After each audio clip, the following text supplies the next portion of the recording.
नमाज पढ़नी आवश्यक है, आप शिफ्ट में पढ़िए, हम उसको रोकेंगे नहीं, लेकिन सड़क पर नहीं। सड़क चलने के लिए एक आम नागरिक के, एक बीमार व्यक्ति के लिए, एक आम नागरिक के लिए, एक कामगार के लिए, एक कर्मचारी के लिए, एक सामान्य नागरिक के लिए, एक व्यापारी के लिए हम सड़क को बाधित नहीं करने देंगे। कौन नमाज पढ़ रहा है सड़क पर? अब तो नहीं पढ़ रहा कोई भी। अगर पढ़ भी रहा है, जगह कम है तो क्या दिक्कत है?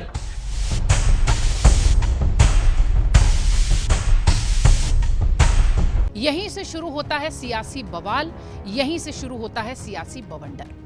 2027 के चुनाव से पहले ये दोनों बयान इसलिए भी इतने इंपॉर्टेंट हैं क्योंकि उत्तर प्रदेश की सियासत में ध्रुवीकरण का चैप्टर कभी भी किसी चुनाव से अलग नहीं रहा। योगी आदित्यनाथ जी और कोर्ट की तरफ से साफ कर दिया गया है कि नमाज वाले स्थान पे होगी, सार्वजनिक स्थान पे नहीं होगी, और इसको हम राजनीतिक एजेंडा नहीं बनने देंगे। मुख्यमंत्री हैं और उनका इतना कहना काफी है, और दूसरा उस पोस्ट की एक मर्यादा है। उनको ये कहने की क्या जरूरत थी कि नहीं समझोगे तो हमें दूसरे तरीके भी आते हैं समझाने के। मुसलमानों की बात की जाए तो सेकुलरिज्म हो जाता, और हिंदुओं की अगर कोई बात कर देता है तो कम्युनलिज्म कैसे हो जाता, मुझे समझ नहीं आता है। 17 के चुनाव में कांग्रेस को सिर्फ 100 सीटें दी गई, 400 में 100 सीटें, यानी 25%। 25 होगा 100 होगा। इसका मतलब कि लोकसभा में भी आप अगर सीटें चाहेंगे तो आपको 1/4 मिलेंगी। तो यूपी में 1/4 सीट, बंगाल में 1/4 सीट, इससे तो आप प्रधानमंत्री नहीं बन सकते। मुसलमान वोट बैंक से अलग हटते हैं तो उनको ये भी डर है कि कहीं राहुल गांधी ना हाईजैक कर ले जाएं। 2027 में उत्तर प्रदेश का चुनाव होने जा रहा है और नमाज और पूजा पर एक बार फिर से विवाद दिख रहा है, जो कि लाजमी है।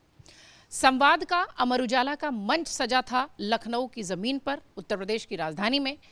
2 दिन का यह कार्यक्रम था। पहले दिन योगी आदित्यनाथ आए, जहां उन्होंने अपने संबोधन में प्रदेश के विकास की बात की, प्रदेश की कानून व्यवस्था की बात की, साथ ही एक बहुत स्पष्ट और सीधी बात की और कहा कि नमाज सड़कों पर नहीं चलेगी। संख्या ज्यादा है तो शिफ्ट में पढ़ी। इसके अलावा भी उन्होंने अपनी बहुत सारी बातें रखी। उत्तर प्रदेश का विकास कैसे होगा, 27 के लिए क्या प्लानिंग है, बहुत सारी बातें। दूसरे दिन अखिलेश यादव आते हैं, पूर्व मुख्यमंत्री उत्तर प्रदेश, समाजवादी पार्टी के मुखिया। समाजवादी पार्टी के मुखिया कहते हैं कि दिक्कत क्या है अगर नमाज थोड़ी देर के लिए सड़क पर पढ़ी जाए। यहीं से शुरू होता है सियासी बवाल, यहीं से शुरू होता है सियासी बवंडर। 2027 के चुनाव से पहले ये दोनों बयान इसलिए भी इतने इंपॉर्टेंट हैं क्योंकि उत्तर प्रदेश की सियासत में ध्रुवीकरण का चैप्टर कभी भी किसी चुनाव से अलग नहीं रहा है। इस दोनों बयान के बाद जिस तरीके से इस पूरे हफ्ते चर्चा होती रही, सभी मीडिया हाउसेस ने, सभी चैनल्स ने इस बात को उठाया कि योगी आदित्यनाथ अमर उजाला संवाद के कार्यक्रम में जो बात कहकर गए, उसके बाद राजनीति किस ओर बीजेपी की जाती हुई दिख रही है 2027 के लिहाज से। और अखिलेश यादव के जवाब ने बहुत सारी तस्वीर साफ की और ये भी तय किया कि वो इस पर क्या सोचते हैं। इसी का विस्तार से विश्लेषण करेंगे 2027 में कैसे ये ध्रुवीकरण का चैप्टर अभी से तैयार हो रहा है। हमारे साथ वरिष्ठ पत्रकारों का शानदार पैनल मौजूद है। रामकृपाल सिंह जी अस्वस्थ थे, काफी दिनों बाद लौटे हैं। सर, बहुत स्वागत आपका। पूर्णिमा त्रिपाठी जी हमारे साथ हैं, अनुराग वर्मा जी हमारे साथ हैं, राकेश शुक्ल जी हैं और संजय राणा जी भी हमारे साथ मौजूद हैं। आज शुरुआत परिपाटी को तोड़ते हुए थोड़ा पीछे से शुरू करेंगे, अनुराग जी से। अनुराग जी, 2027 के ध्रुवीकरण का चैप्टर, जैसा कि मैंने शुरुआत में भी कहा, क्या इसी बयान से समझें कि शुरू हो चुका है, लिखा जाने लगा है दोनों पक्षों की तरफ से?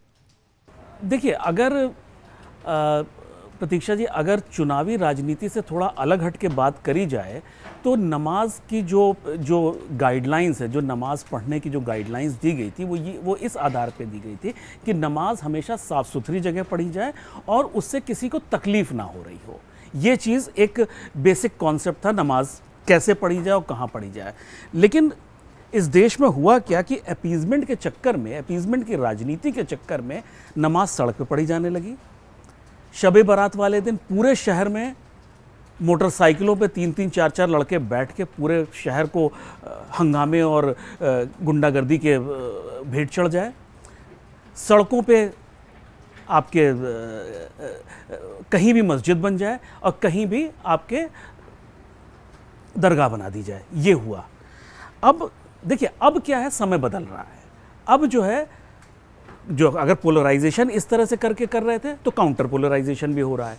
तो अब जो है, जो वोटर है हर प्रदेश में अलग अलग, अगर आपके पास आप 18% के लिए आप कह रहे हैं कि नमाज सड़क पे पढ़ी जानी चाहिए, तो 80-82% ये भी तो कह रहा है कि नमाज सड़क पे नहीं पढ़ी जानी चाहिए। तो वो यूनाइट हो गया है।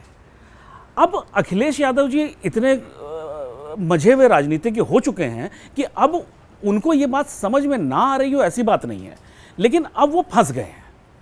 फंस इसलिए गए कि अगर वो ये मुद्दा नहीं उठाएं, अगर वो अपनी जो ट्रेडिशनल अपीजमेंट की राजनीति पे ना रहें, तो उनको ये भी डर है। देखिए, कांग्रेस हर जगह अपना मुस्लिम वोट बैंक वापस लाने में लगी हुई है। ऐसा नहीं है कि कांग्रेस शांत बैठी हुई है, ये अलग की बात है। सिर्फ लोकसभा चुनाव में वो जागते हैं और बाकी स्टेट के चुनाव में वो बहुत ज़्यादा ध्यान नहीं देते हैं। तो कांग्रेस हमेशा अपने, राहुल गांधी जी अपने ट्रेडिशनल वोटर मुसलमानों को वापस लाने में लगे हुए हैं। इस चक्कर में अखिलेश यादव जी फंसे हुए हैं। अगर वो उस राजनीति में आ जाएं जो उन्हें करनी चाहिए कि भाई सबको साथ लेके चलने वाला, तो उनको ये डर है कि कहीं कांग्रेस उनका ट्रेडिशनल वोट बैंक हाईजैक ना कर जाए। और इससे देखिए, जो संवाद में जो बोला गया वो मैंने भी सुना था। उत्तर प्रदेश में अब जो है चुनाव की तैयारियां अब ऑफिशियली शुरू हो गई हैं आपके कार्यक्रम यही के साथ। चुनावी बुगल। यही, इसमें एक चीज और भी बहुत समझने वाली ये है कि देखिए, अब सारे राजनीतिक दलों को ये बात समझ में आ चुकी है कि सिर्फ मुसलमान वोट से हमें सरकार नहीं बननी है। अब मुसलमानों के पास वो ट्रम्प कार्ड नहीं बचा है कि वो आपको सत्ता दिलाए। लेकिन अब वो करें क्या, वो जाएं कहाँ, वो सबसे बड़ी प्रॉब्लम उन लोग के ये फंस गई है। और भाजपा के लिए अगर देखा जाए तो ये जो आखिरी लैब है मुस्लिम तुष्टीकरण की, उत्तर प्रदेश, बाकी सारे लैब टूट चुकी हैं, निबट चुकी है। अब ये आखिरी लैब है। वो देखिए, उत्तर प्रदेश के 27 के चुनाव में वो भी पता लग जाएगा कि अभी तुष्टीकरण की राजनीति में कोई दम बचा है या नहीं बचा है। इसीलिए अखिलेश शायद थोड़ा सा परेशान, डरे हुए भी हैं। बिल्कुल, वही मेरा कहना वही है कि अगर वो मुसलमान वोट बैंक से अलग हटते हैं तो उनको यह भी डर है कि कहीं राहुल गांधी ना हाईजैक कर ले जाएं वो हिस्सा। तो वो भी एक हिस्सा 17-18%, 20% राष्ट्रीय राजनीति में बड़ा मैटर करेगा, तो वो कहीं ना ले जाएंगे। योगी सरकार की जो बात आई, या योगी आदित्यनाथ का जो स्टेटमेंट आया कि जो नियम है, जो कानून है, उसे मानना पड़ेगा। इस तरीके की बातें, जब बुलडोजर कार्रवाई होना, नमाज पर बातें करना, तो क्या वो विकास और वो जो सारी चीज़ें, वो 1 ट्रिलियन 2 ट्रिलियन की जो बात हो रही थी, वो सब गौड़ करने के हिसाब से ये सारी बातें हो रही कि उस पर मुद्दा जाए ही ना, इसी पर रहे, ध्रुवीकरण पर ही रहे? क्योंकि बंगाल हाल में देखा है। यदि डेवलपमेंट की यदि आप बात करेंगे तो सड़क पे नमाज नहीं कराना भी डेवलपमेंट को बढ़ाने की एक कड़ी है। संविधान और शरिया दोनों सार्वजनिक स्थान पर नमाज पढ़ना प्रतिबंधित करते हैं। यदि इस्लामिक न्याय शास्त्र, जिसको फिक्र कहते हैं, उसके अनुसार देखें तो उन्होंने कहा है कब्रिस्तान, कूड़ेदान और अपवित्र स्थान पे नमाज नहीं हो सकती। ये पाबंदी लगा के चल रहे हो। हदीस में भी यही है कि कहीं भी आप जहां अपवित्र स्थान है वहां आप नहीं कर सकते। हाल में इलाहाबाद उच्च न्यायालय की तरफ से भी ये निर्देश आया है कि कोई भी ऐसा अधिकार का उपयोग नहीं करना चाहिए जिससे दूसरों के अधिकार बाधित हो।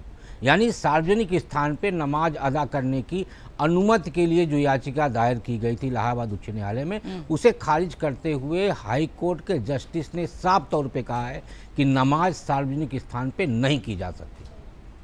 तो इन नमाज को लेके जो पॉलिटिक्स हो रही है, वो पॉलिटिक्स अखिलेश जी की तरफ से हो रही है, क्योंकि अब उनके अपने यूएसपी पे खतरा पैदा हो गया है। महाराष्ट्र देख लीजिए, असम देख लीजिए, बिहार देख लीजिए, ये वो राज्य हैं जहां मुसलमान जो वोट है वो खिसका है अपने पुराने नेतृत्व से। तो अब जो अखिलेश जी को लग रहा है वो ये लग रहा है कि यदि यही हालात उत्तर प्रदेश में पैदा हुए तो हमारे लिए M-22 समीकरण को इकट्ठा रखना बड़ा मुश्किल हो जाएगा। एक जो सबसे बड़ी जो पॉलिटिकल चेंज आया है भारतीय राजनीति में, वो ये आया है कि 70-80 के दशक तक कांग्रेस के लिए मुसलमान हीरो था। 80 के बाद जब क्षेत्रीय पार्टियों का उदय हुआ तो उन्होंने मुसलमानों को अपने कंधे पे बिठा के चला और उनको हीरो के रूप में प्रस्तुत किया। 90 से लेके 2000 के दशक तक, यानी आज़ादी के बाद से 2000 तक भारतीय मुसलमानों को एक तरफा ले जाने में महत्वपूर्ण भूमिका निभाते थे उलेमा, मौलवी और मुफ्ती। उनके फतवा के चलते वो वोटिंग करते थे। लेकिन 2014 के बाद से पैटर्न चेंज हुआ है और अब जो है उलेमा, मुफ्ती, मौलवी इनके फतवे नहीं चलते। इसका तात्पर्य ये हुआ कि राजनीतिक को लेकर मुसलमानों के बीच में एक जागरूकता आई है और उस जागरूकता के चलते अब वो निर्णय लेने लगे हैं कि हमें किसके साथ जाना हितकर लगेगा। ये बदला हुआ पैटर्न और मुसलमानों का नेतृत्व छोड़ के जाना, ये कहीं ना कहीं अखिलेश जी के लिए एक बड़े खतरे का संकेत है और उसी खतरे को देखते हुए वो डरे हुए हैं और उस डर के चलते ही अब वो नमाज को एक इशू बना रहे, जबकि वहाँ के जो प्रमुख लोग हैं मतलब मस्जिदों के, जैसे अलीगढ़ मस्जिद के जो चीफ शाही इमाम हैं, उन्होंने भी कहा है कि सार्वजनिक स्थान पर नमाज पढ़ना प्रतिबंधित है, नहीं किया जाना चाहिए। लेकिन सड़क पे नमाज पढ़ने की जो जिद है वो सिर्फ पॉलिटिकल एजेंडा है और मुझे लगता है उस पॉलिटिकल एजेंडे के चलते वो अपने वोट के एजेंडे को सेट करना चाहते हैं, जिसके लिए उत्तर प्रदेश सरकार के मुख्यमंत्री योगी आदित्यनाथ जी और कोर्ट की तरफ से साफ कर दिया गया है कि नमाज वाले स्थान पे होगी, सार्वजनिक स्थान पे नहीं होगी और इसको हम राजनीतिक एजेंडा नहीं बनने देंगे। पूर्णिमा मैम, दो चीज़ें हैं जो मैं चाहती हूँ कि थोड़ा आप उस पर नज़र डालें, रोशनी डालें। एक तो ये कि नमाज के लिए नियम तो बाकी जो दूसरे धार्मिक आयोजन हैं उनके लिए इतनी लिबरल सोच क्यों, पहला सवाल।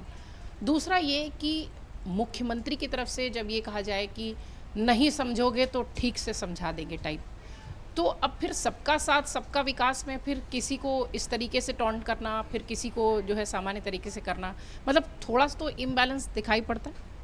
देखिए प्रतीक्षा, जो आपने जब बताया कि योगी जी ने क्या कहा तो उसका आपने पहला पार्ट बताया, दूसरा पार्ट आपने एक्सक्लूड कर दिया, मुझे नहीं पता क्यों। उन्होंने क्या कहा था कि नमाज रोड पे पढ़ने की इजाज़त नहीं है, सीधे से समझ जाओ तो ठीक है वरना हमें दूसरे तरीके भी आते हैं। नहीं, मैंने एक्सक्लूड नहीं किया, वो मैंने आपके लिए रखा था। नहीं तो अब कोई चीफ मिनिस्टर किसी एक समुदाय को इस तरह से धमकी भरे भाषा में बात करे, ये कहाँ तक जायज़ है? अगर उन्होंने इतना कह दिया था कि नमाज रोड पे पढ़ने की इजाज़त नहीं है तो उतना काफ़ी होना चाहिए। मुख्यमंत्री हैं वो, कोई टुटपुंजिया भाजपा नेता नहीं है जो कि रोज़ सड़क पे बैठ के कोई भाषण देता है और प्रदर्शन करता है। मुख्यमंत्री हैं और उनका इतना कहना काफ़ी है। और दूसरा, उस पोस्ट की एक मर्यादा है, उनको ये कहने की क्या ज़रूरत थी कि नहीं समझोगे तो हमें दूसरे तरीके भी आते हैं समझाने के। इसका मतलब आप डेलिबरेटली एक ऐसा एंगल उछाल रहे हो जो कि आपको सूट करेगा, पॉलिटिकली सूट करेगा। अभी आपने कहा कि अखिलेश यादव ने जैसे उसको लपक लिया और अपने उसको हिसाब से किया कि पढ़ ही लिया तो क्या बुरा है। तो देखिए, राजनीति तो दोनों तरफ से हो रही है ना। उनकी जो स्टेटमेंट थी वो उनके अपने वोट बैंक की राजनीति को ध्यान में रख के दी गई योगी जी की।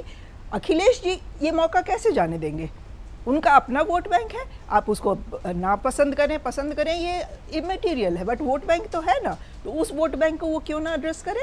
क्या मुसलमान इस देश के नागरिक नहीं हैं? क्या वो वोट नहीं देते हैं? क्या उनको वोट देने का अधिकार नहीं है? और क्या वो मुद्दे जिससे कि एक इतना बड़ा समुदाय अफेक्ट होता है, उस पर अगर कोई पार्टी उनके हितों की बात करती है तो उसको कमेंट करने का अधिकार नहीं है? तो मुझे नहीं लगता है कि अखिलेश यादव ने जो अगर कुछ कहा है, मैंने नहीं सुना फ्रैंकली कि क्या कहा है, लेकिन अगर उन्होंने कहा है तो वो भी अपने ही वोट बैंक को ध्यान में रख के कहा गया, जैसा कि योगी जी ने अपने वोट बैंक को ध्यान में रख के कहा।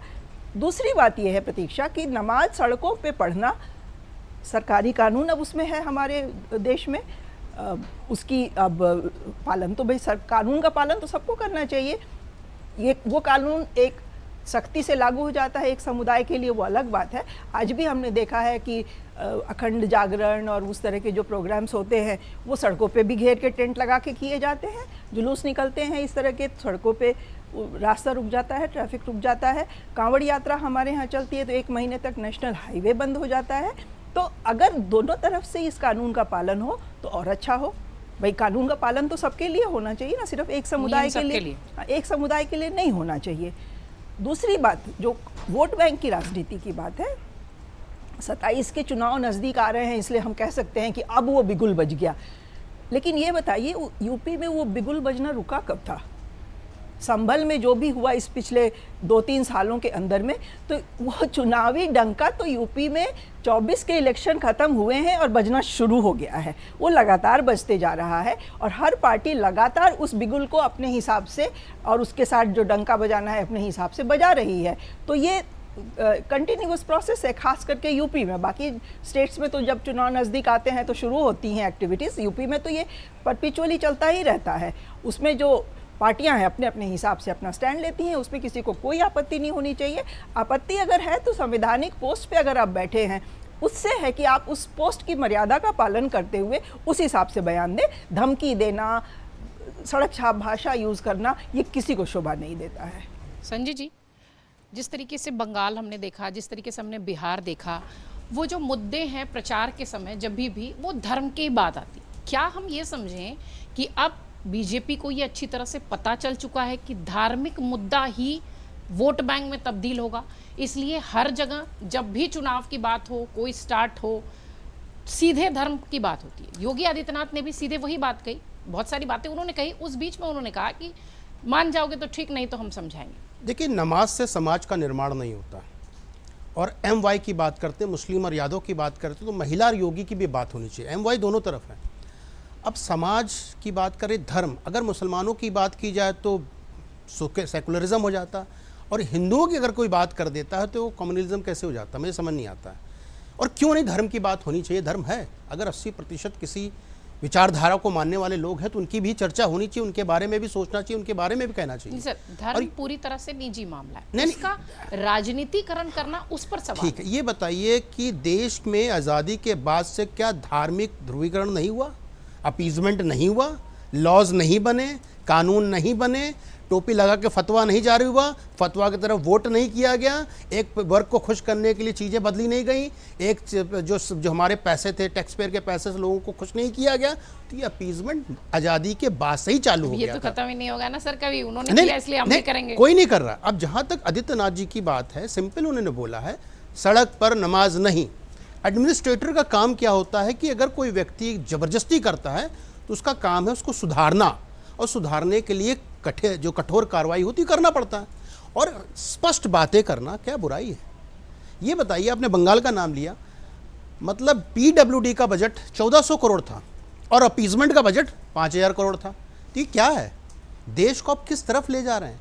और नमाज, भाई उनके ग्रंथ में, जैसे शुक्ला जी ने बताया, उनके ग्रंथ में लिखा हुआ है कि आप ऐसी जगह पे नहीं पढ़ सकते जो नापाक है या किसी को असुविधा हो रही है, तो उस पर नहीं पढ़ना चाहिए। और नमाज रोड पे ही क्यों? बार बार लोग बोलते हैं कांवड़ यात्रा जा रही है, भजन कीर्तन कर रहा है। अगर कांवड़ यात्रा जा रही, कितने दिन के लिए जा रही? 22 साल में तो 52 होते ही हैं, और बाकी और त्यौहार मिला तो तकरीबन 100 हो जाते हैं मुसलमानों के, हमारे तो एक ही होता ना। तो देखिए, अपीजमेंट की पॉलिटिक्स किसी और ने चालू की। जहाँ तक अखिलेश यादव की बात है, सच है उनके पास एक अखिलेश यादव है, 423 सीट पर एक ही अखिलेश यादव, और उनका मुकाबला किससे है? महिला योगी से। योगी अपने आप में चेहरा, महिला उनके साथ, MY उनके साथ है। तो उनको MY से लड़ना है, उनको मोदी से लड़ना है, और उनको जो पूरा जो डेवलपमेंट का कार्यक्रम किया गया उत्तर प्रदेश का, ज़्यादा नहीं, वरिष्ठ पत्रकार यहाँ पे बैठे हुए हैं, आज़ादी के बाद से लेकर के 2017 तक 14 लाख करोड़ का GDP था सिर्फ, आज 26 लाख करोड़ टारगेट है 30-32 लाख करोड़ का। तो डेवलपमेंट तो हुआ है। अनएम्प्लॉयमेंट की लोग बात करते हैं, आंकड़े किसी के पास नहीं एम्प्लॉयमेंट के। 91 से लेकर के 2020 तक सेम है, 5.6 से लेकर 5.9% आंकड़े ऊपर नीचे होते रहते हैं, आगे पीछे होते रहते हैं। ये बताइए कि चाहे मुसलमान हो, हिंदू हो, सिख हो, ईसाई हो, कोई भी है, अगर शांति है, इंडस्ट्री आ रही है, डेवलपमेंट हो रहा है, सबका विकास हो रहा है ना, तो हम उस प्रोस्पेक्टिव में क्यों नहीं देखते? योगी ने इसके बाद ये बोला है कि हम नमाज की बात क्यों कर रहे हैं, हमें डेवलपमेंट की भी बात करनी चाहिए, हमें रोजगार की भी बात करनी चाहिए, हमें सुरक्षा की बात करनी चाहिए, महिलाओं की भी बात करनी चाहिए, हमें जो युवाओं की बात करनी चाहिए, उस पर कोई ध्यान नहीं दे रहा है। सब लोग नमाज की पॉलिटिक्स कर रहे हैं। नमाज से समाज का निर्माण नहीं होता है। समाज को निर्माण करने के लिए नमाज अपनी आस्था का विषय है, आप पढ़िए, आपका अपना घर में पढ़िए, अपने मस्जिद में पढ़िए। और सबसे बड़ी बात यह है, इंडिया के अंदर रेलवे और आर्मी के बाद तीसरी सबसे बड़ी ज़मीन इनके पास है, फिर भी रोड पे क्यों कब्जा कर रहे हो भाई? जाओ पढ़ो ना, जितनी जगह तो है तुम्हारे पास, कितने लाख हेक्टेयर ज़मीन आपके पास, उसमें आराम से मस्जिद बनाइए, पढ़िए। इस हाँ, स्टेट के बराबर है, तो आप वहाँ पढ़ सकती, ये ज़िद्द है। और अखिलेश यादव, देखिए समस्या क्या है कि पहले सिर्फ मुस्लिम डिसाइड करता था कि कौन सरकार बनाएगा, अब वो फैक्टर खत्म हो चुका है। अब लोग डिसाइड करते हैं, यानी हिंदू भी डिसाइड करता है और मुसलमान भी डिसाइड करता है। अब हिंदू पहले सोया हुआ था, जिसको बोलते हैं सोया हुआ हिंदू, वो जागरूक है। भाई 2014 के पहले हम शायद, आप भी कलावा पहनी, मैंने पहना नहीं है, हम कलावा पहनने में शर्म महसूस करते, मैं पर्सनल बात बता रहा हूँ, शर्म महसूस होती थी कि हमारी विचारधारा कुछ हो सकती है अलग हो, या हमारे दिमाग में कुछ कॉन्वेंट एजुकेशन की बातें डाली गई हूँ। लेकिन आज मुझे महसूस नहीं हो, अपने धर्म के बारे में जानना, पढ़ना, समझना और उसके बारे में बात करने में कोई बुराई नहीं है। लेकिन हाँ, उसको हावी मत होने दीजिए, वो किसी पे उसको डाली भी मत, अपनी विचारधारा अपने तक रखें। और वही कहीं ना कहीं चीज़ें हो रही हैं। इस देश में सेकुलरिज्म तब तक है जब तक हिंदू है। जिस दिन हिंदू खत्म हो जाएगा, सेकुलरिज्म खत्म हो जाएगा, सरिया आ जाएगी। आप बताइए सरिया कहाँ नहीं है? जहाँ जहाँ पे पॉपुलेशन बढ़ जाती है वहाँ पे मंदिर नहीं जा सकते, चर्च नहीं जा सकते, आप टीका नहीं लगा सकते, बिंदी नहीं लगा सकते, आप मंगलसूत्र नहीं पहन सकते, आप तिलक नहीं लगा सकते। क्या है? तो विचारधारा कहीं ना कहीं से आया। पाकिस्तान में 21% से घट करके 1-2% बचे ना हिंदू, यहाँ तो बढ़ गए, वहाँ घट गए, बांग्लादेश में भी घट गए। तो ये कहीं ना कहीं तलवार पे सलवार पहनने वाली बातें नहीं होनी चाहिए। जो भी चीज़ें, सबका साथ, सबका सम्मान और सबका विकास होना चाहिए। और वो कहीं ना कहीं एक एडमिनिस्ट्रेटर का काम है, चाहे प्रधानमंत्री हो चाहे मुख्यमंत्री हो। सबसे ज़्यादा योजनाओं का लाभ मुसलमानों को मिला है। मुख्यमंत्री आवास योजना, प्रधानमंत्री आवास योजना में 33% मुसलमानों ने लाभ उठाया। तो अगर लाभ ले रहे हो तो सबको मिल रहा है। ऐसा तो नहीं बोला जा रहा है कि आपका नाम संजय है तो आपको मिलेगा और सद्दाम है तो आपको नहीं मिलेगा। नहीं, जो भी है इस देश का नागरिक, उसको उसी तरह चीज़ें मिलती रहेंगी। ठीक। प्रतीक्षा ये देखना होगा कि ये बोल देना एक वर्ग की राजनीति नहीं होनी चाहिए। देश को डेवलपमेंट और आगे बढ़ाने की राजनीति होनी चाहिए। यही बात तो मैं भी कह रही हूँ सर। रामकृपाल सर, आपके अनुभव की अत्यंत आवश्यकता है इस पैनल को। जिस तरीके से नमाज, जिस तरीके से ध्रुवीकरण, जिस तरीके से धर्म, इस तरीके का मुद्दा चुनाव से पहले ही शुरू हो जाता है और उत्तर प्रदेश इससे अछूता नहीं है। पूर्णिमा में भी कहें कि वो तो कभी खत्म ही नहीं होता, वो तो चुनाव हो ना हो उस पर चर्चा होती रहती। योगी आदित्यनाथ का ये स्टेटमेंट और अखिलेश यादव का उस पर जवाब कि भाई क्या दिक्कत है, क्यों नहीं होना चाहिए, ये जो शुरू हुआ, ये जो वर्सेस वाली कहानी शुरू हुई, इसका कितना इम्पैक्ट उत्तर प्रदेश के चुनाव 27 के चुनाव पर आप देखते हैं, या लोग भूल जाएंगे फिर? कोई कुछ भूलता नहीं है, लेकिन एक अल्लामा इकबाल की एक शेर है कि मस्जिद तो बना ली शब भर में ईमा की हरारत वालों ने, पर दिल तो पुराना पापी था, पल भर को नमाजी बन न सका। ये अल्लामा इकबाल की है। देखिए, ये सिर्फ हिंदू के लिए नहीं, मुसलमान के लिए नहीं है। जैसा भी हमारे भाई ने कहा, दो चीज़ होती है। अगर आप गहराई से विश्लेषण करेंगे, क्योंकि मैं हमेशा एक चीज़ को मानता हूँ जो है, truth is objective not subjective. अगर सच्चाई जो है तो वो किसी चीज़ की होगी, घटना की होगी, वो रामकृपाल की नहीं हो सकती। धरती गोल है, ये सच्चाई धरती की है, गैलीलियो की नहीं। इसलिए अक्सर विज्ञान में इज़म नहीं होता। तो खैर, ये जो उन्होंने कहा, अगर आप देखें इस देश के बंटवारे में जो हिंसा हुई थी, जो हम किताबों में पढ़ते हैं, मेरी 70-72 साल की उम्र में मैंने वैसी हिंसा तो अब नहीं देखी कभी। तो जहाँ ये जो हिंदू और मुसलमान का जो एक बंटवारा है, वो पहले से है, पहले बहुत ज़्यादा गहरा था, बीच में उसको पाटने की कोशिश की गई। और इसमें कोई दो राय नहीं है कि कांग्रेस ने बहुत हद तक, नेहरू जी ने, उनका जो प्रेम था, ये जताने की कोशिश की कि यहाँ के जो मुसलमान रह गए हैं, हम उनके हित में फैसले करेंगे। और इसीलिए मुसलमान ऑलरेडी, जो कांग्रेस की कोर स्ट्रेंथ हुआ करती थी, कौन था? ब्राह्मण, मुसलमान, दलित, यानी ये इनकी कोर स्ट्रेंथ हुआ करती थी। बाकी लोग मिल जाए तो जीतते थे। मुसलमान कांग्रेस से अलग क्यों हुआ? बाबरी मस्जिद के विध्वंस पर इस देश के मुसलमानों ने और पूरी दुनिया के मुसलमानों ने माना कि जितनी इसमें भाजपा की दोषी है, उतनी ही कांग्रेस दोषी है। और 92 के बाद, हालांकि ये 84 से शुरू हो गया था, 86 से ही समझिए, लेकिन उसके बाद मुसलमान एकदम से कांग्रेस को छोड़ करके, अब उसके पास विकल्प क्या था? बीजेपी में जा नहीं सकता था, तो वो क्षेत्रीय दलों के पास चला गया। मुलायम हो, मायावती हो, अपना जहाँ भी देखिए लालू, जिस जिस राज्य में जो स्ट्रेंथ, जो पार्टी में दम था उसके साथ वो लिया हो। लेकिन जैसा मैंने आपके खुद इसी चैनल में कहा था, कर्नाटक में जो चुनाव हुआ था, कर्नाटक में पहली बार मुसलमान जो है वो देवगौड़ा को छोड़ करके कांग्रेस की तरफ आया।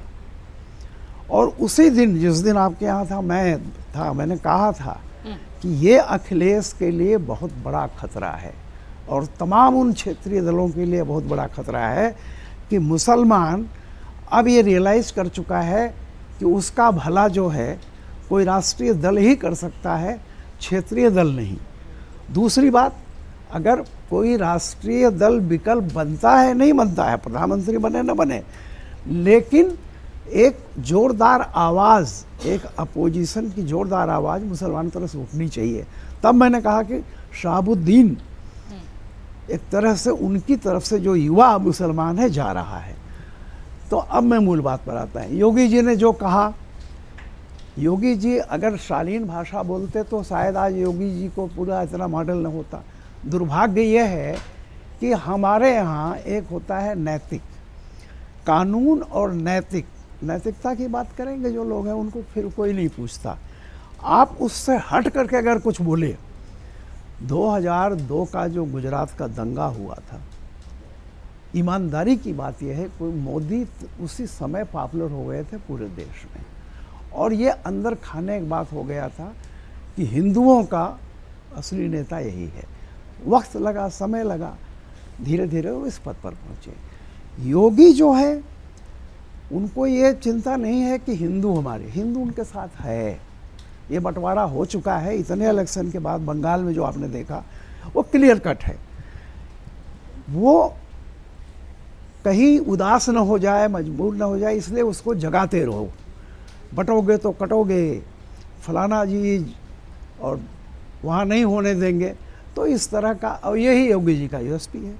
पूर्णिमा जी ने जो बात कही मैं भी मानता हूँ कि कोई भी नियम सबके लिए हो, हिंदू या मुसलमान हो या पारसी, सिख, ये देख करके नहीं होता है, सबके लिए होना चाहिए। और मैं भी इस बात का पक्षधर हूँ, अगर सड़क पर नमाज नहीं पढ़ी जा सकती तो सड़क घेर करके बारात नहीं निकाली जा सकती, सड़क घेर करके ये आए दिन जो है जागरण नहीं हो सकता। क्यों होना चाहिए? बिल्कुल इसका विरोध। और मैं भी कहता हूँ, अल्लामा इकबाल ने जो लिखा था कि ज़बरदस्ती कब्जा करके रात भर में मस्जिद बना लेते हैं, वही नियम बाकी लोगों पर लागू होना चाहिए। मैं जहाँ रहता हूँ वो ग्रीन बेल्ट है और वहाँ पता नहीं कितने भगवान पैदा हो गए हैं, अवैध मंदिर है। तो मेरा ये कहना है कि देखिए, समाज में बात तो सही है, लेकिन जो अब क्या है कि योगी एक दूसरा मकसद है कि जो मेरे साथ आया है जरा इसको करते रहो ताकि जुड़ा रहे। अखिलेश जी की दिक्कत वही है, कर्नाटक वाली जो मैंने कहा। पिछली बार तक तो वो अखिलेश और कांग्रेस थे और डिक्टेट करते थे अखिलेश। 2017 में अखिलेश ने उस कांग्रेस को डिक्टेट किया कि तुमको इतनी सीटें देंगे।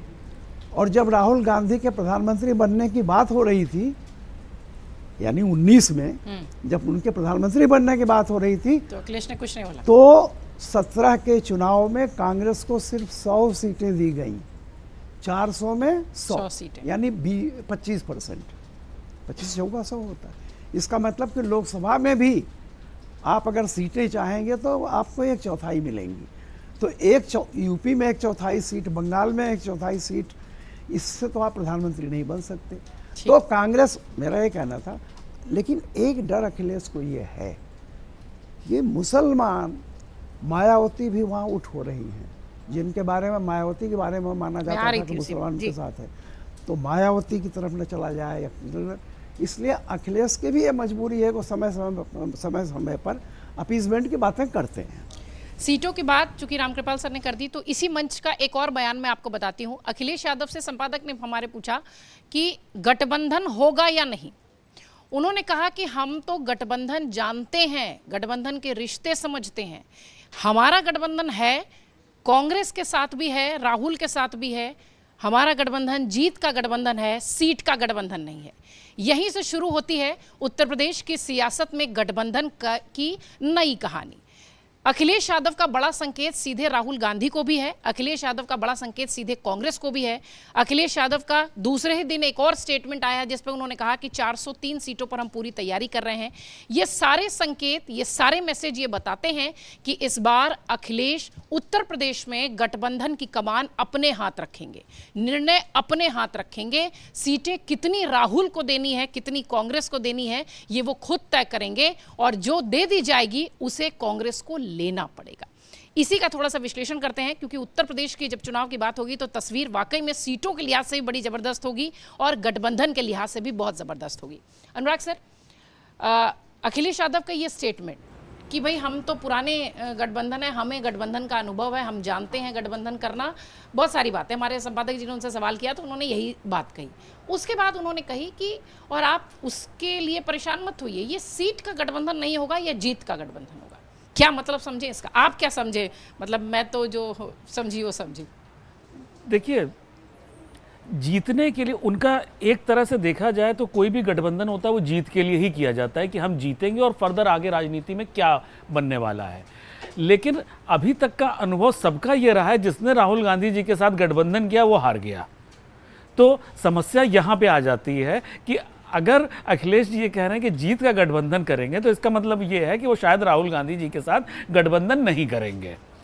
इसके अलावा एक चीज देखिए, अगर उत्तर प्रदेश की राजनीति की बात करी जाए प्रतीक्षा जी, तो सबसे बड़ी चीज क्या है, राहुल गांधी जी जब भी कोई भी चुनाव होता है तो वो पार्टी के इंटरेस्ट के से ज्यादा अपने परिवार का इंटरेस्ट देख रहे होते हैं कि कहाँ पे वो लड़ रहे हैं, कहाँ उनकी बहन लड़ रही हैं, कहाँ उनके इम्पॉर्टेंट लोग जो परिवार से बहुत क्लोजली कनेक्टेड है वो कहाँ लड़ रहे हैं। सिर्फ वहाँ पे उनको इंटरेस्ट होता है। इसके अलावा अभी वेस्ट बंगाल में अधीर रंजन चौधरी ने कहा कि उन्होंने बहुत बार बुलाया, राहुल गांधी जी नहीं आए, उन्होंने सपोर्ट नहीं किया। तो ये एक रियलिटी है कि राहुल गांधी जी ने कांग्रेस को गांधी पार्टी बना ली है। ये एक सबसे बड़ी समस्या है। मेरा जो एक बहुत उत्तर प्रदेश के चुनाव को लेके है कि अगर एक जो पिछले दिनों एक चल रही थी बातें कि कहीं वरुण गांधी जी कांग्रेस तो ज्वाइन नहीं कर रहे हैं और वो यूपी में सीएम पद के दावेदार बनाए जाएंगे, सीएम पद के उनको प्रोजेक्ट किया जाएगा। मुझे ऐसा लगता है कि अगर वरुण गांधी जी सीएम पद के दावेदार कांग्रेस ज्वाइन करते हैं और सीएम के फेस बनते हैं कांग्रेस के, तब शायद राहुल गांधी जी यूपी के चुनाव को बहुत सीरियसली लेंगे। पिछले चुनाव की अगर बात करी जाए तो कांग्रेस ग्राउंड पे कहीं नहीं थी।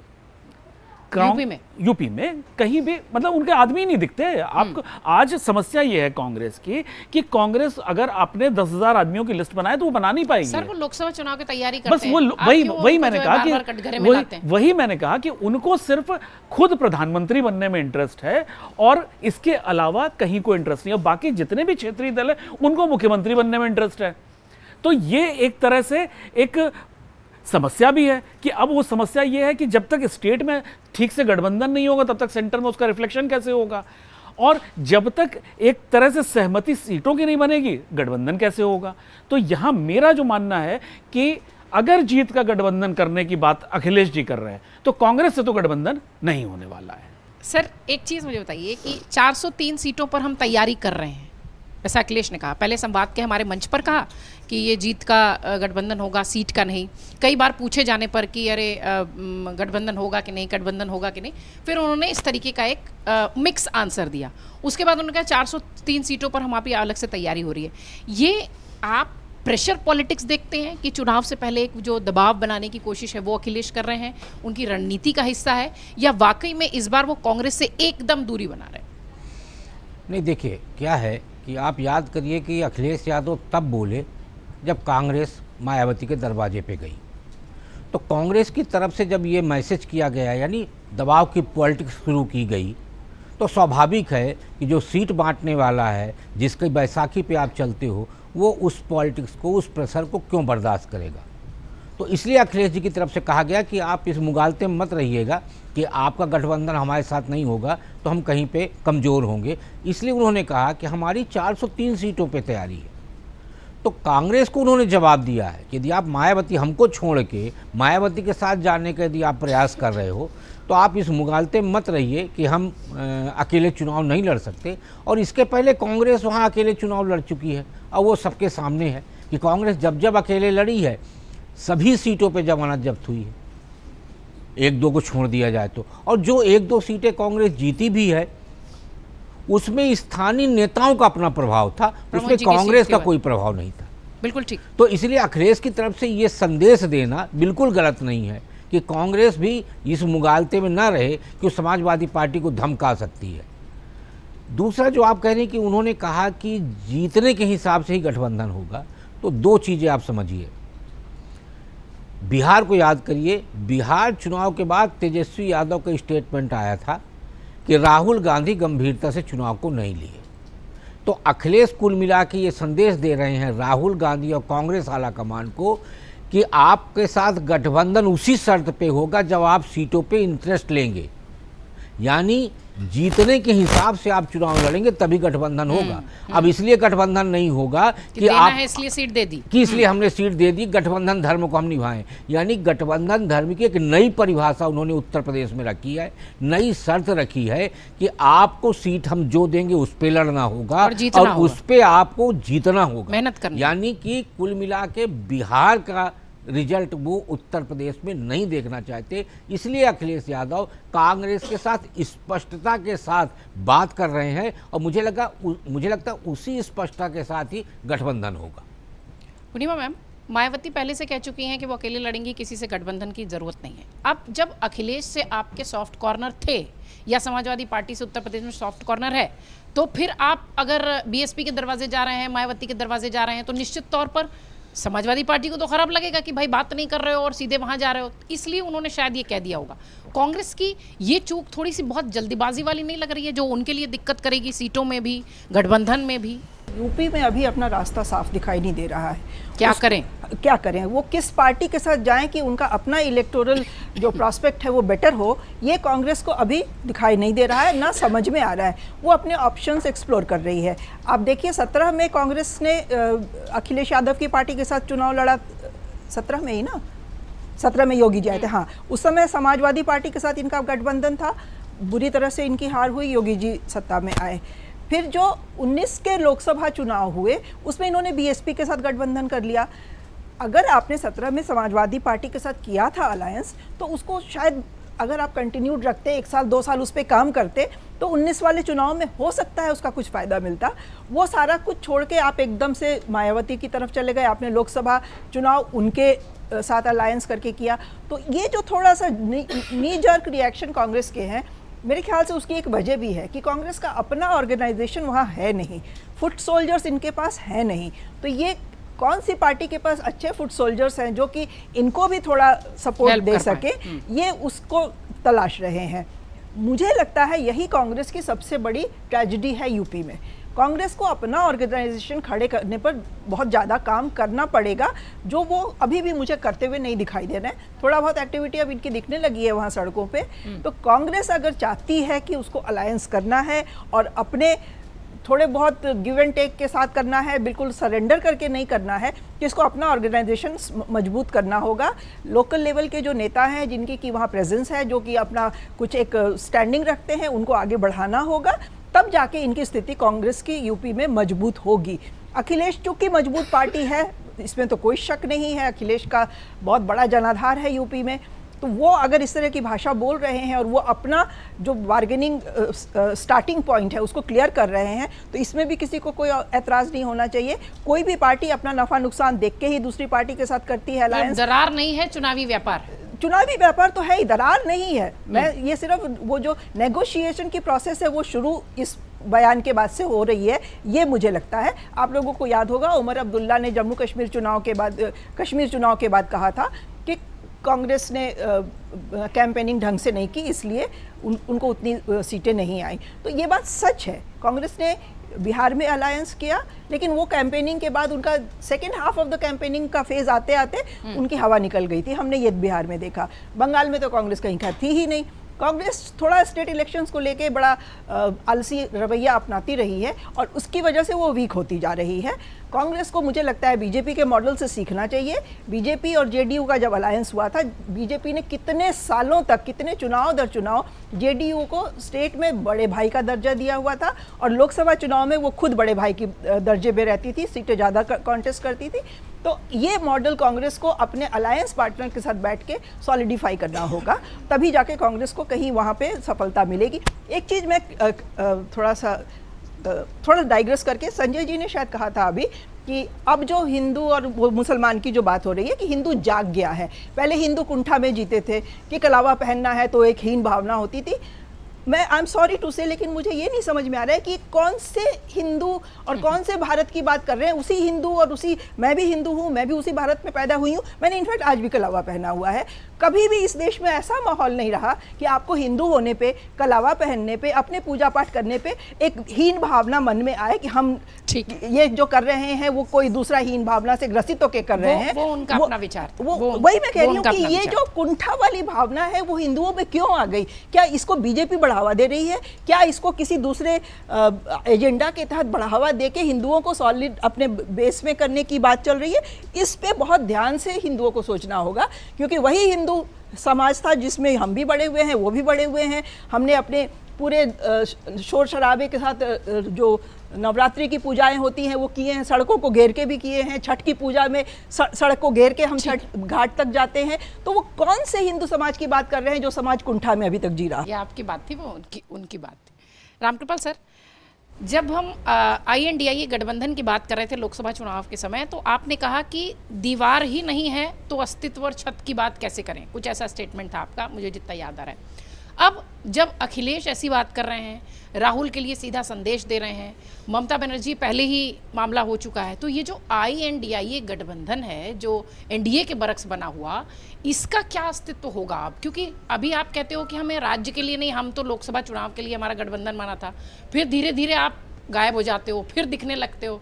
वो जैसा अनुराग जी कहते हैं कि वो शेल कंपनी है, वो बताते हैं कि हम हैं।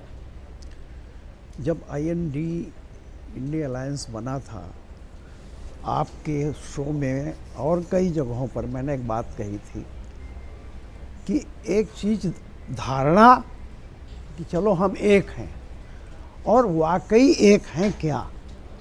इंडिया अलायंस बना था बेसिकली कि चुनाव में एक साथ लड़ेंगे, सिंपल बात होती है। इसीलिए जब चुनाव आता है तब यही होता है ना, पूरा विपक्ष एक होकर के आ जाए, सब तमाम होकर के आ जाए। वो एक कैंडिडेट, नीतीश ने तो यहाँ तक कह दिया था कि बीजेपी का एक कैंडिडेट, विपक्ष का एक कैंडिडेट, याद होगा आपको। ये बेसिकली कंसेप्ट बना था। लेकिन तब भी मैंने ये कहा था कि ये केवल विचार है, इससे ज़्यादा कुछ नहीं है।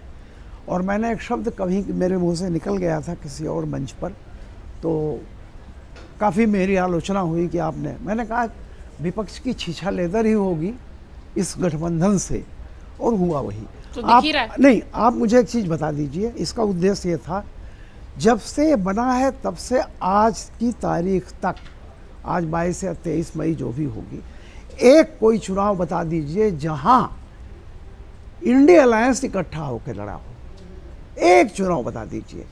तो अल्टीमेटली मुझको ये लगता है कि ये अलायंस इसलिए बना था कि चुनाव के समय तो हम एक दूसरे पर जूता चलाएंगे, सॉरी ये शब्द मुझे नहीं कहना चाहिए, यानी चुनाव में हम एक दूसरे के खिलाफ भी लड़ेंगे, बाकी समय में हम साथ रहेंगे। इंडिया अलायंस है, जैसे पार्लियामेंट में कुछ बोलना हुआ, इलेक्शन में अलग है, पार्टीज में साथ हैं। जैसे वन नेशन वन इलेक्शन का विरोध करना हुआ, हम साथ चलेंगे।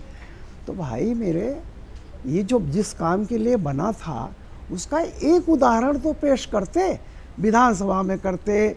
आपको याद है उसी विधानसभा में जब अखिलेश इतना कर रहे थे तो कमलनाथ ने क्या कहा था? अरे छोड़ो अखिलेश, वो अखिलेश को याद है, जिसको लेकर के इतना बवाल हुआ। तो मेरा ये कहना है कि देखिए, मैं फिर कहता हूँ, कह रहीम कैसे निभे बेर केर को संग, वे डोलत रस आपने उनके फाटत अंग। बेर और केला जब एक साथ रहेंगे, आप मुझे बताइए कांग्रेस क्या ढूंढ रही है, क्या तलाश रही है?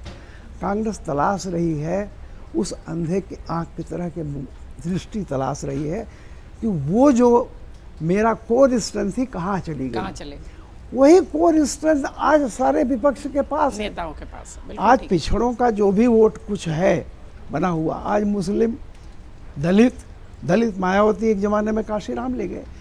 तो मेरा ये कहना है कि देखिए सिद्धांतों की दोस्ती हो सकती है, बाकी जो चीज़ें ये है, अखिलेश ये ढूंढ रहे हैं कि जो वोट आया है, जो हमने कांग्रेस से छीना हुआ है, बना रहे हैं। बीजेपी तो चूंकि सत्ता में है, वो कम से कम बना रहे, और राहुल ढूंढ रहे हैं कि हमारा वोट बैंक हमको मिल जाए। तो मैंने कहा ना, पहले क्या होता था कि कांग्रेस डिक्टेट करती थी कि कितनी सीट पर समाजवादी लड़ेगी, कितनी सीट पर मायावती लड़ेंगी। आज उल्टा हो गया है, आज कांग्रेस बैसाखी है क्षेत्रीय दलों की। तो और आप, जब मैंने 2017 की बात की थी तो याद कीजिए, उस समय चुनाव से पहले मेरी बहुत बहस हुई थी, तो मैंने कई कांग्रेसी से कहा था कि आप इंडिपेंडेंट लड़िए, जो साथ लड़के आप पाएंगे उससे ज़्यादा कांग्रेस पाएगी। नतीजा क्या हुआ, मेरी बात उस समय मतलब खैर नहीं चली, दोनों लड़े और कांग्रेस को 100 में 7 सीटें मिली, सिर्फ 7। और कांग्रेस अगर अकेले ही बूते लड़ती तो मान लीजिए 7 से ज़्यादा ही मिलती, हम कहते हैं 5 भी मिलती, चलो, लेकिन आपका संगठन तो तैयार होता।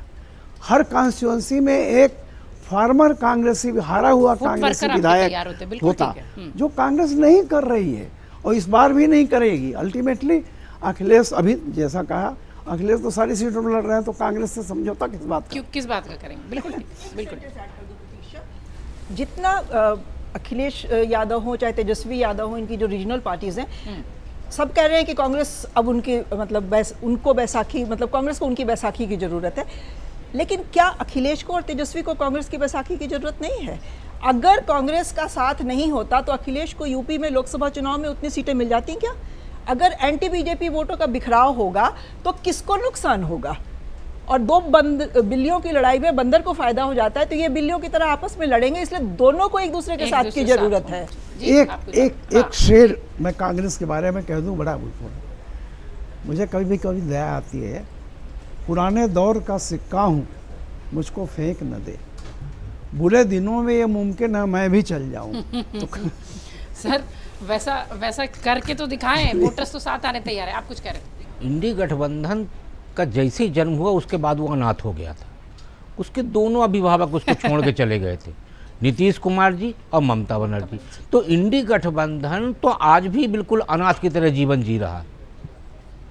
इसीलिए जितने परिवार के अन्य सदस्य हैं वो सब उसको ठुकरा रहे हैं और बार बार जो है कांग्रेस ही दिखाने का प्रयास कर रही कि नहीं हम उसका पालन पोषण कर रहे हैं, जबकि वास्तविकता ये है कि उसका पालनहार अब कोई नहीं बचा इंडी गठबंधन का। इंडी गठबंधन आज भी अनाथ की स्थिति में है। हाँ, इसको थोड़ा सा यदि नाथ मिलेगा, अभिभावक मिलेंगे तो 2029 के लोकसभा चुनाव में मिलेंगे। विधानसभा चुनाव में तो मुझे नहीं लगता कि इंडी गठबंधन को कोई अभिभावक मिल पाए। संजय सर, बातचीत का आखिरी जो जवाब है, आखिरी जो टिप्पणी है वो आपसे लेंगे। ये जो यूपी के 2 लड़के हैं जो अब युवा हो चुके हैं, प्रौढ़ता की ओर बढ़ रहे हैं, ये जो 2 लड़के हैं, ये अगर साथ नहीं आते हैं 27 में तो बीजेपी इसका कितना फायदा ले पाएगी? क्या गणित आप देख रहे हो? देखिए, जब हम कांग्रेस की बात करते हैं तो कांग्रेस एक अमर बेल की तरह है जिसकी जड़ें नहीं होती। अमर बेल होता किसी पेड़ के ऊपर आके लेट जाता और सब कार्यक्रम अपना करता, तो अमर बेल बन चुकी है, इसकी जड़ें नहीं। यानी जो कार्यकर्ता, कैडर, संगठन होना चाहिए, नींव नहीं है। मतलब हम तो कहते हैं 5 साल से मैं देख रहा हूँ कि एक संगठन भी नहीं तैयार हो पाया जहाँ पे लोग अध्यक्ष हो, कार्यकर्ता हो, महामंत्री हो, जो प्रदेश के लेवल की बात कर रहा हूँ, मैं तो देश की बात नहीं कर रहा हूँ। तो अमर बेल बन चुकी है। एक पिक्चर याद आई थी, आपको याद होगा, राजनीति। तो उसमें रीजनल पार्टी के एक बड़े नेता लेटर रहते बोलते, और एक बुजुर्ग नेता आते हैं नेशनल पार्टी के, और बोलते हैं कितनी सीट दोगे? बोला अब इतना ही देंगे बस। बोले हम देश की सबसे पुरानी पार्टी हैं, मुझे इतनी चाहिए। बोले अब सही, अब लेट चुके हो। तो समस्या क्या है कि राजनीति करने के लिए आपको ज़मीन पे रहना पड़ेगा, अपने संगठन को मजबूत करना पड़ेगा, अपनी विचारधारा को लेके चलना पड़ेगा। आप किराए की चीज़ें, किराए की विचारधारा, किसी की सोच लेकर के बड़ा नहीं बन सकते हो। अब आते हैं 2 भाइयों के ऊपर। युवा तो नहीं रहे, क्योंकि एक फ्रॉड हो गए अब। मतलब रिटायरमेंट की एज पे हैं और दूसरे मतलब कुछ साल में रिटायर हो जाएंगे, तो अब वो तो युवा नहीं रहे। लेकिन हाँ, दोनों की समस्या एक है, मुस्लिम वोट। अगर 2017 की बात करें तो 6.4 कांग्रेस को मिला था और 22 की बात करें 3.3 या 2% वोट मिले थे।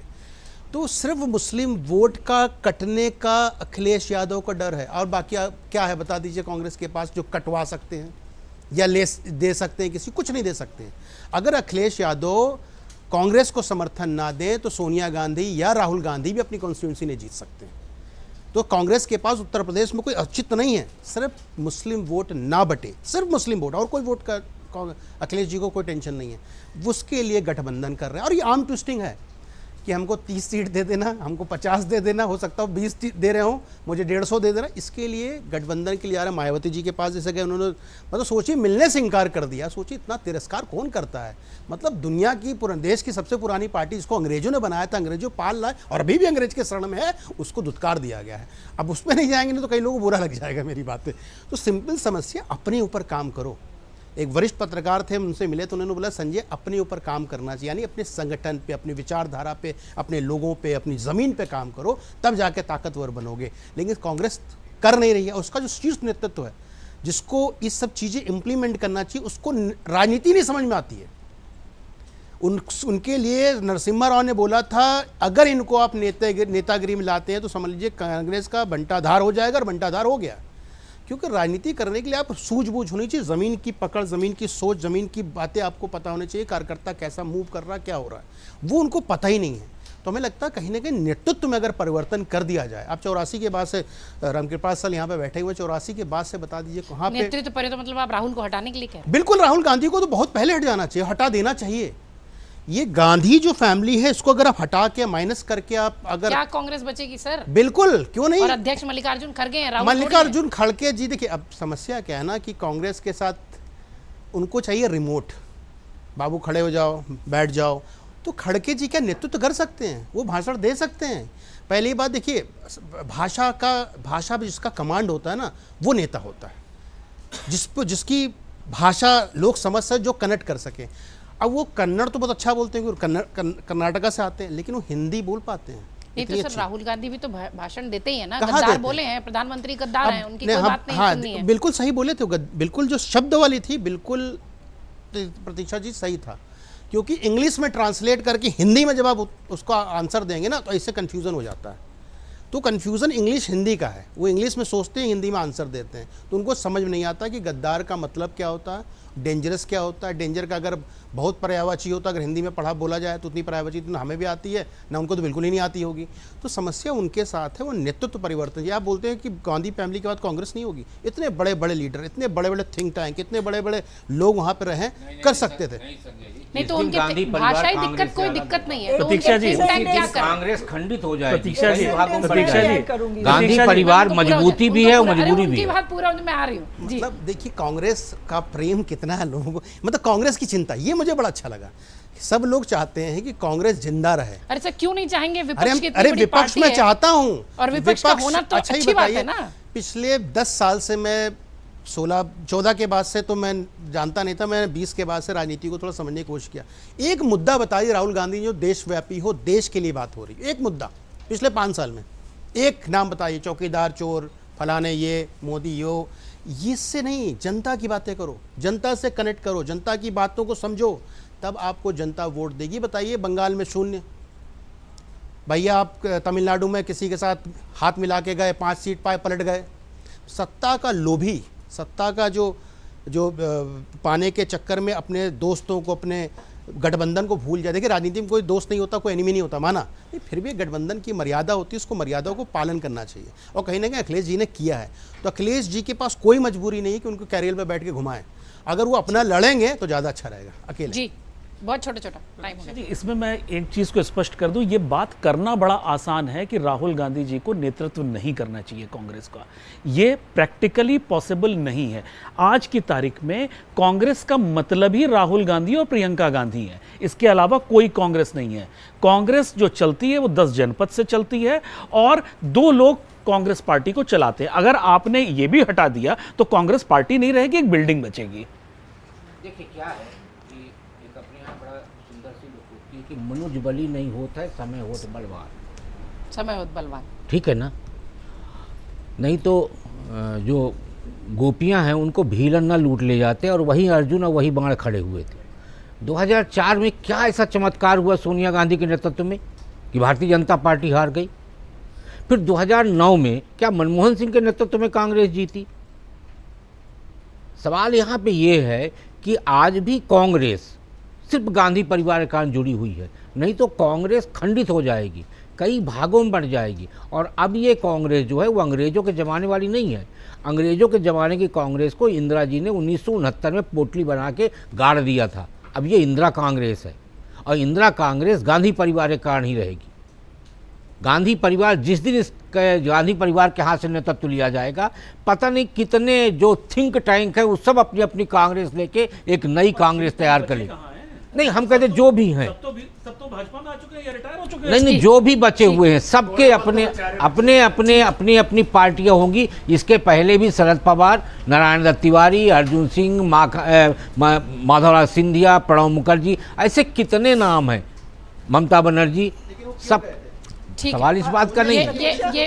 ये विषय अलग है। जी, आप कुछ करें। मैं सर की बात से सहमत हूँ कि कांग्रेस का अगर कोई नेतृत्व गांधी परिवार से नहीं होगा तो कांग्रेस बिखर जाएगी। हमने पिछली बारों में भी देखा है, जब कांग्रेस टी बनी थी और उधर मुपानार ने अपनी एक अलग कांग्रेस बना ली थी केरला में, टूट के ही सब फिर वापस, और एनसीपी बनी थी, कांग्रेस टूट के, लेकिन सब फिर वापस पे या तो उस नए नाम के साथ या अपने ओरिजिनल नाम को छोड़ के कांग्रेस टी खत्म हो गई, वापस आ गए।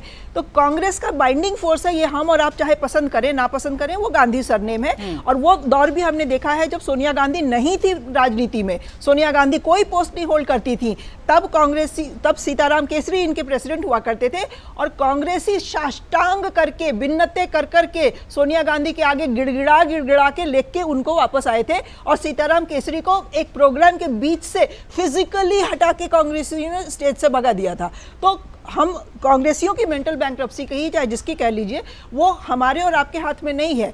गांधी अगर नाम नहीं जुड़ा होगा तो कांग्रेस शायद सरवाइव नहीं करेगी। और मुझे लगता है कि बीजेपी सिर्फ उसी फिराक में है, तभी तो वो इतना नेहरू से लेके शुरू हो जाते हैं जब भी कोई मुद्दा आता है, उस गांधी नेम को बिल्कुल मटिया मेट करने के लिए, ताकि ना वो नाम रहेगा और नाम नहीं रहेगा तो वो कांग्रेस पार्टी नहीं रहेगी और उनको सक्सेस मिलेगा। भारतीय जनता पार्टी चाहती है गांधी परिवार में राहुल गांधी जैसे होशियार लोग रहे उनके नेतृत्व में। भाजपा तो कहती है कि हमारे लिए वरदान है और कांग्रेस ही कहते हैं हमारे लिए अभिशाप है। चलिए, राहुल गांधी और कांग्रेस वाला चैप्टर जो है वो हमारे वरिष्ठ पत्रकारों के लिए भी बड़ा चर्चित और अच्छा विषय हो जाता है, वो सीधे उस पर चले जाते हैं। खैर, अमर उजाला के संवाद के मंच से ये तो तय हो चुका है कि उत्तर प्रदेश का बिगुल इस मंच से बच चुका है। नमाज का विवाद हो या सीटों की बात हो, दोनों ही योगी आदित्यनाथ और अखिलेश यादव ने इस मंच से करके ये बता दिया है कि उत्तर प्रदेश का चुनाव बहुत शानदार और जानदार होने जा रहा है और गठबंधन के लिहाज से तो बहुत ज़्यादा इंटरेस्टिंग भी होगा। राहुल या यूं कहें कि कांग्रेस मायावती के दरवाजे गई जहां से उन्हें निराशा हाथ लगी। अब क्या वापस ये दो लड़कों की जो जोड़ी है ये फिर से उत्तर प्रदेश में दिखेगी या दरार होगी, या चुनावी व्यापार किस तरीके का होगा, ये सब कुछ देखना बहुत दिलचस्प होगा। बहुत शुक्रिया आप सबका खबरों खिलाड़ी देखने के लिए। कमेंट बॉक्स खुला हुआ है। आप तमाम मेहमानों का भी बहुत धन्यवाद।